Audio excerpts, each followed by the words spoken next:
ആത്മാർത്ഥതയുടെ അടിസ്ഥാനത്തിലാണ്, അല്ലാതെ എത്ര വാഹനങ്ങളുടെ അകമ്പടിയോടുകൂടി സഞ്ചരിച്ചു എന്നതിലല്ല.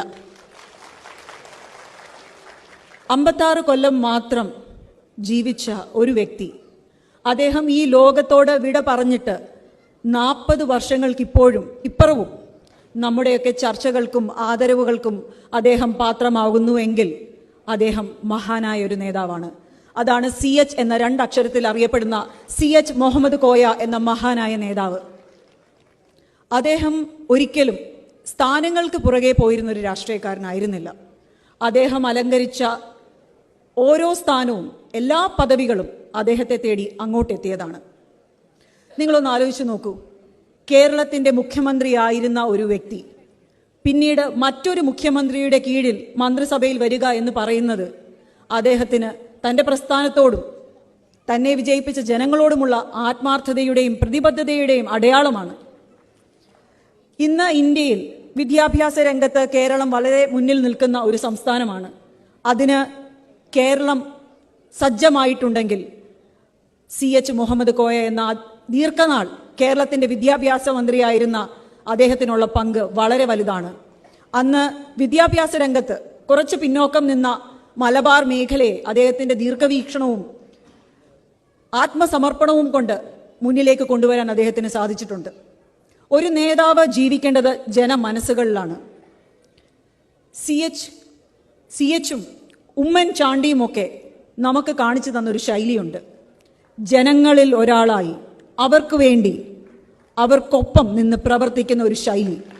ഇനിയും രാഷ്ട്രീയ രംഗത്തേക്ക് വരാൻ ആഗ്രഹിക്കുന്ന ആളുകൾ ആ ശൈലി പിന്തുടരണമെന്നാണ് എനിക്ക് പറയാനുള്ളത്. അധികം ദീർഘമായി ഞാൻ നീട്ടുന്നില്ല. ഇന്ന് ഇവിടെ ആദരിക്കപ്പെട്ട ശ്രീ ബഹുമാന്യനായ MA യൂസഫ് അലി എന്തുകൊണ്ടും ഈ അവാർഡിന് അർഹനാണ്. ലോകത്തിലെ ശതകോടീശ്വരന്മാരുടെ പട്ടികയിൽ മുൻപന്തിയിൽ നിൽക്കുന്നത് കൊണ്ടല്ല, ലോകത്തിൻ്റെ മുന്നിൽ മലയാളിക്ക് അഭിമാനമായി മാറിയ അദ്ദേഹത്തിൻ്റെ ഉള്ളിലുള്ള ആ മനുഷ്യസ്നേഹിയെ കണ്ടുകൊണ്ടാണ്. ഒരു ഉദാഹരണം പറഞ്ഞ് ഞാൻ നിർത്താം. എൻ്റെ പിതാവ് അധികാരത്തിലുള്ളപ്പോഴും ഇല്ലാത്തപ്പോഴും പല കാര്യത്തിനായിട്ട് അദ്ദേഹത്തിനെ വിളിക്കുമായിരുന്നു. എല്ലാം മനുഷ്യരെ സഹായിക്കാനുള്ള കാര്യങ്ങളാണ്.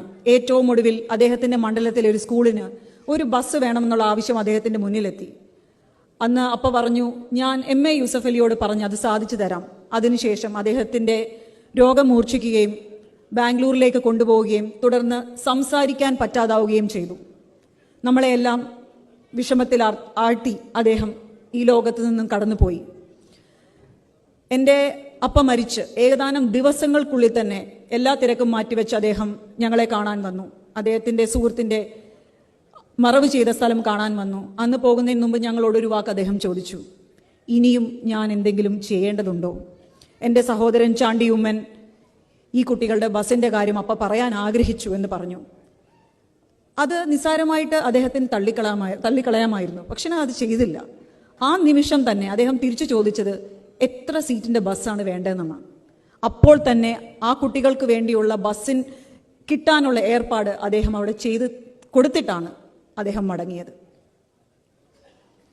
ഏതൊരു യുദ്ധവും കുഞ്ഞുങ്ങൾക്കും സ്ത്രീകൾക്കും നിരപരാധികൾക്കും മേലുള്ള യുദ്ധമാണ്, അതിക്രമമാണ്, ക്രൂരതയാണ് എന്ന് തിരിച്ചറിയാൻ പറ്റാത്ത ഈ ലോകത്ത് വെറുപ്പിൻ്റെയും വിദ്വേഷത്തിൻ്റെയും തൻകാര്യത്തിൻ്റെയും അസഹിഷ്ണുതയുടെയും ലോകമായി ഈ ലോകം മാറുമ്പോൾ CHനെയും ഉമ്മൻചാണ്ടിയെയും പോലുള്ള മഹത് വ്യക്തികൾ ഇനിയും വന്ന് പിറവിയെടുക്കട്ടെ.